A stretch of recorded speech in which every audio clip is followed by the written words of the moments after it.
रहला जी दिया सारा कवरियन से बारो बिछुआए।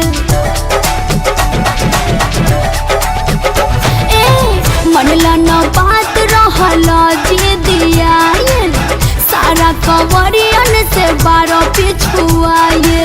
घरबा तू कैले रहला चले खातिर हाला, घरबा तू कैले रहला चले खातिर हाला। भौजी चलल न चला भौजी चलल न चला पड़ल पौआ में छाला। भौजी चलल न चला पड़ल पौआ में छाला।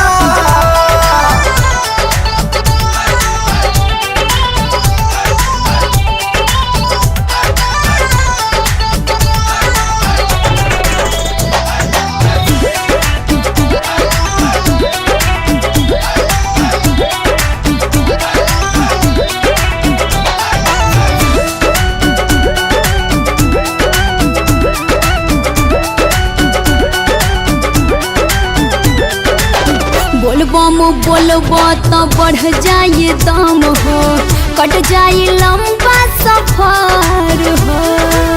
चले में रहिया भौजी देहिया लागत जाई भोर हो। तू ही न जाए खातिर हाव हाव कैले रहा। हाँ हाँ बोलबम बोलबो तो बढ़ जाए दम हो, कट जाए लंबा सफर हो। चले में रहिया भौजी देहिया लागत जाई भोर हो। तोहरा से छोट भी लइका दौड़ल जाला, तोहरा से छोट भी लइका दौड़ल जाला। भौजी चलल न जाला भौजी चलल न जाला पड़ल पौआ में छाला। भौजी चलल न जाला पड़ल पौआ में छाला।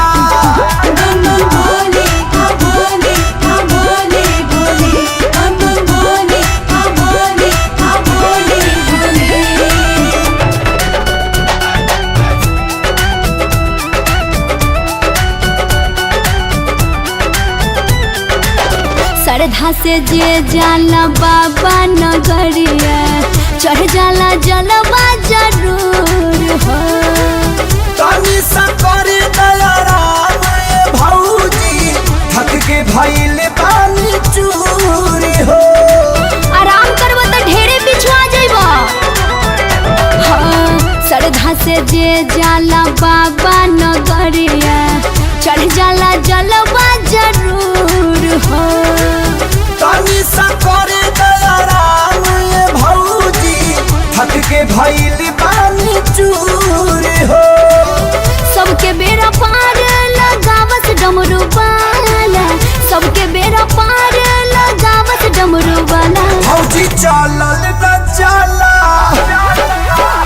भौजी चलल न चला पड़ल पौआ में छाला। भौजी चलल न चला पड़ल पौआ में छाला।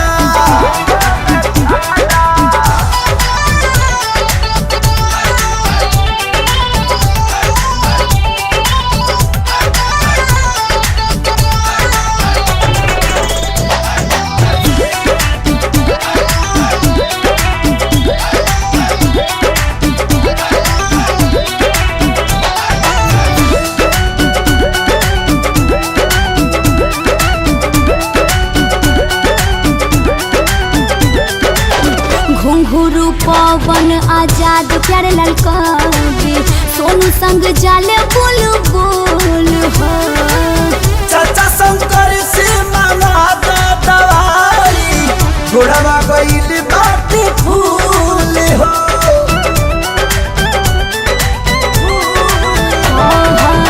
घुंघरू पवन आजाद प्यारे लाल कवि सोनू संग जाले बुलबुल हो। चाचा शंकर से मांगा दवाई घोड़वा गइल बाटी फूल हो।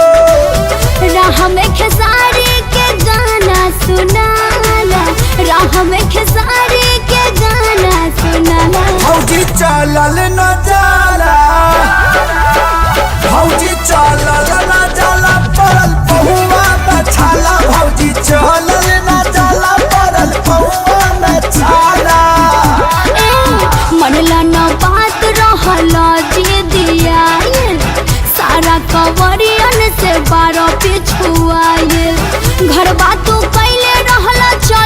खातिर हाला, घरवा तू कैले रहला चले खातिर हाला। भौजी चलल न जाला, तब भौजी चलल